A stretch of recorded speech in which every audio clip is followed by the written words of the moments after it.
नमस्कार दोस्तों। इस वीडियो में शिव के महान भक्त रावण की एक कहानी सुनाने वाला हूं कि आखिर क्यों शिव ने उन्हें कैलाश के शिखर से नीचे गिरा दिया। कहानी सुनाने से पहले आप लोगों से हाथ जोड़कर विनती है कि अगर आप अभी तक हमारा चैनल सब्सक्राइब नहीं करा तो कर लीजिए। प्लीज आपके एक सब्सक्राइब करने से मुझे बहुत सपोर्ट मिलेगा। तो दोस्तों, जल्दी से 1 के सब्सक्राइबर तक पहुंचने में हमारा मदद करें। जटाटवी गलजल प्रवाह पावित स्थले गलेव लंबिताम भुजंगतुंग मालिकाम डमड्डमड्डमड्डमन निनाद वड्डमरवयम चकार चंडतांडवम तनोतु नः शिव।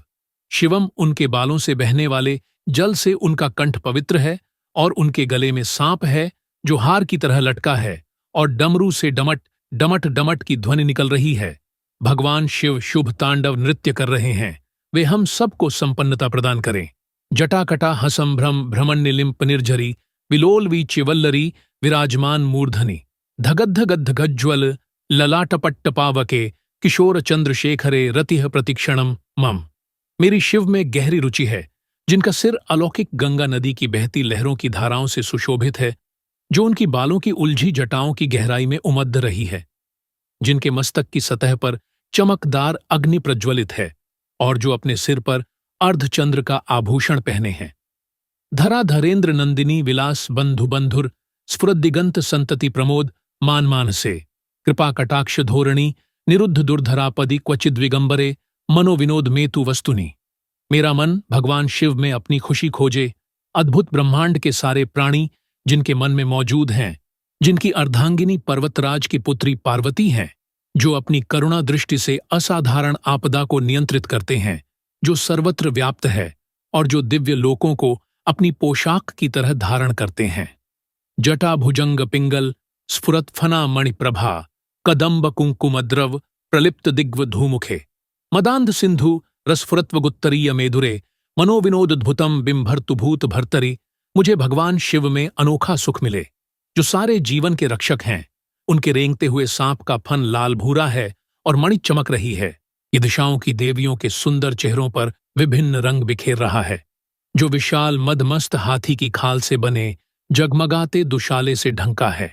सहस्र लोचन प्रभृत शेष लेख शेखर प्रसून धूलि धोरणी विधूसरा घृपीठभू भुजंग राज मालया निबद्ध जाट जूटख श्रिय चिराय जायताम चकोर बंधु शेखर।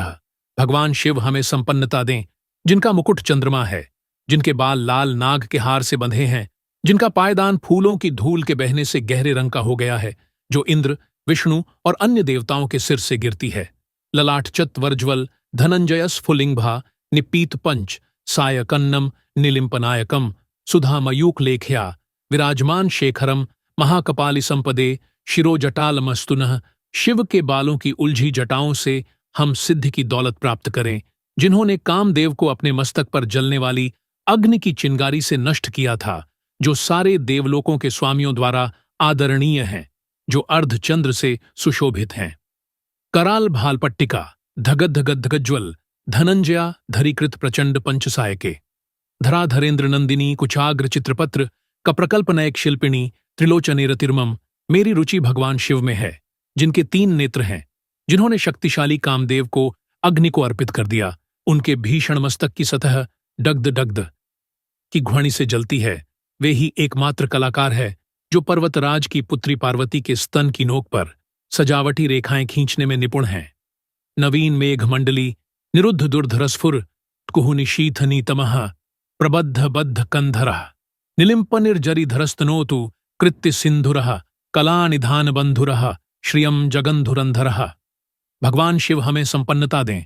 वे ही पूरे संसार का भार उठाते हैं, जिनकी शोभा चंद्रमा है, जिनके पास अलौकिक गंगा नदी है, जिनकी गर्दन गला बादलों की परतों से ढंकी अमावस्या की अर्धरात्रि की तरह काली है। प्रफुल्ल नील पंकज प्रपंच कालिम प्रभा विडंबि कंठ कंध रारुचि प्रबंध कंधरम स्मृच्छिदम पुरच्छिंद भवच्छिदम मखच्छिदम गजच्छिदांध कच्छिदम तमंत कच्छिदम। भजे मैं भगवान शिव की प्रार्थना करता हूं, जिनका कंठ मंदिरों की चमक से बंधा है, पूरे खिले नीले कमल के फूलों की गरिमा से लटकता हुआ, जो ब्रह्मांड की कालिमा सा दिखता है, जो कामदेव को मारने वाले हैं, जिन्होंने त्रिपुर का अंत किया, जिन्होंने सांसारिक जीवन के बंधनों को नष्ट किया, जिन्होंने बलि का अंत किया, जिन्होंने अंधक दैत्य का विनाश किया, जो हाथियों को मारने वाले हैं, और जिन्होंने मृत्यु के देवता यम को पराजित किया। अखर्व सर्वमंगला, कलाकदम्ब मंजरी, रस प्रवाह, माधुरी विजृंभणा, मधुव्रतम, स्मरांतकम पुरातकम भावंतकम मखांतकम गजांतकांधकांतकम तमंतकांतकम भजे। मैं भगवान शिव की प्रार्थना करता हूं, जिनके चारों ओर मधुमक्खियां उड्ढती रहती हैं, शुभ कदम्ब के फूलों के सुंदर गुच्छे से आने वाली शहद की मधुर सुगंध के कारण, जो कामदेव को मारने वाले हैं, जिन्होंने त्रिपुर का अंत किया, जिन्होंने सांसारिक जीवन के बंधनों को नष्ट किया, जिन्होंने बलि का अंत किया, जिन्होंने अंधक दैत्य का विनाश किया, जो हाथियों को मारने वाले हैं, और जिन्होंने मृत्यु के देवता यम को पराजित किया। जयत्वदभ्र विभ्रम भ्रमद्भुजंगमस्फृद्ध गद्ध गद्विनिर्गमत कराल भाल हव्यवाट धिमिद्धिमिद्धि मिध्वनन मृदंग तुंग मंगल ध्वनिक्रम प्रवर्तित प्रचंड तांडव शिव शिव, जिनका तांडव नृत्य नगाधे की ढिमिड ढिमिड तेज आवाज श्रृंखला के साथ लय में है, जिनके महान मस्तक पर अग्नि है, वो अग्नि फैल रही है नाग की सांस के कारण, गरिमामय आकाश में गोल गोल घूमती हुई।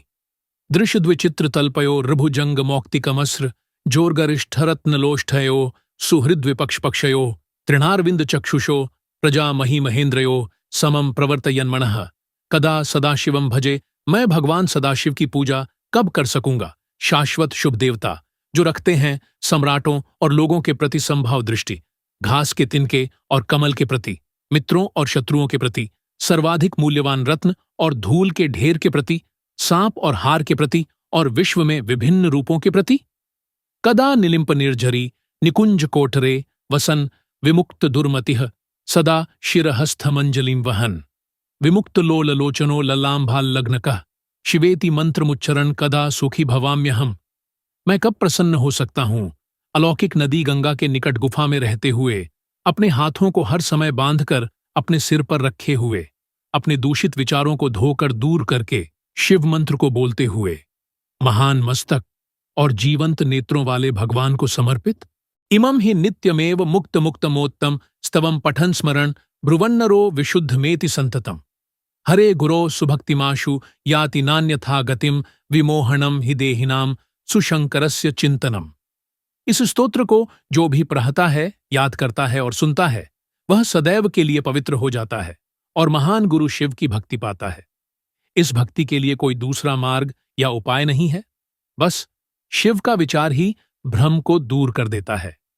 रावण शिव का महान भक्त था और उनके बारे में अनेक कहानियां प्रचलित हैं। एक भक्त को महान नहीं होना चाहिए, लेकिन वह एक महान भक्त था। वह दक्षिण से इतनी लंबी दूरी तय करके कैलाश आया। मैं चाहता हूं कि आप बस कल्पना करें, इतनी लंबी दूरी चल के आना। और वो शिव की प्रशंसा में स्तुति गाने लगा। उसके पास एक ड्रम था, जिसकी ताल पर उसने तुरंत ही 1008 छंदों की रचना कर डाली, जिसे शिव तांडव स्तोत्र के नाम से जाना जाता है। उसके संगीत को सुनकर शिव बहुत ही आनंदित व मोहित हो गए। रावण गाता जा रहा था और गाने के साथ साथ उसने दक्षिण की ओर से कैलाश पर चढ़ना शुरू कर दिया। जब रावण लगभग ऊपर तक आ गया और शिव उसके संगीत में मंत्रमुग्ध थे, तो पार्वती ने देखा कि एक व्यक्ति ऊपर आ रहा था। अब ऊपर शिखर पर केवल 2 लोगों के लिए ही जगह है। तो पार्वती ने शिव को उनके हर्षोन्माद से बाहर लाने की कोशिश की। वे बोलीं, वो व्यक्ति बिल्कुल ऊपर ही आ गया है। अब ऊपर शिखर पर केवल 2 लोगों के लिए ही जगह है। तो पार्वती ने शिव को उनके हर्षोन्माद से बाहर लाने की कोशिश की। वे बोलीं, वो व्यक्ति बिल्कुल ऊपर ही आ गया है। लेकिन शिव अभी भी संगीत और काव्य की मस्ती में लीन थे। आखिरकार पार्वती उनको संगीत के रोमांच से बाहर लाने में सफल हुईं। और जब रावण शिखर तक पहुंच गया, तो शिव ने उसे अपने पैर से धक्का मारकर नीचे गिरा दिया। रावण कैलाश के दक्षिणी मुख से फिसलते हुए नीचे की ओर गिरा। ऐसा कहा जाता है कि उसका ड्रम उसके पीछे घिसट रहा था, और जैसे जैसे रावण नीचे जाता गया, उसका ड्रम पर्वत पर ऊपर से नीचे तक एक लकीर खींचता हुआ गया। अगर आप कैलाश के दक्षिणी मुख को देखें, तो आप बीच में से ऊपर से नीचे की तरफ आता एक निशान देख सकते हैं। कैलाश के एक मुख और दूसरे मुख के बीच में अंतर या भेदभाव करना ठीक नहीं है, लेकिन कैलाश का दक्षिण मुख हमें ज्यादा प्रिय है, क्योंकि अगस्त्य मुनि कैलाश के दक्षिणी मुख में विलीन हो गए थे। तो ये शायद सिर्फ एक दक्षिण भारतीय पक्षपात है कि हमें कैलाश का दक्षिणी मुख ज्यादा पसंद है, और मुझे लगता है कि यह सबसे ज्यादा सुंदर है। ये सबसे ज्यादा श्वेत भी है, क्योंकि वहां बहुत ज्यादा बर्फ है। कई तरीकों से इस मुख में सबसे ज्यादा तीव्रता है, लेकिन बहुत ही कम लोग हैं जो कैलाश के दक्षिणी मुख की ओर जा सकते हैं। ये बहुत ही दुर्गम है और वहां पहुंचना कम लोगों के लिए संभव है, क्योंकि इसका मार्ग अन्य मुखों की तुलना में बहुत ज्यादा कठिन है और कुछ खास तरह के लोग ही वहां जा सकते हैं। वीडियो कैसा लगा कमेंट करके जरूर बताएं, और वीडियो लाइक करें और चैनल सब्सक्राइब करना बिल्कुल ना भूलें।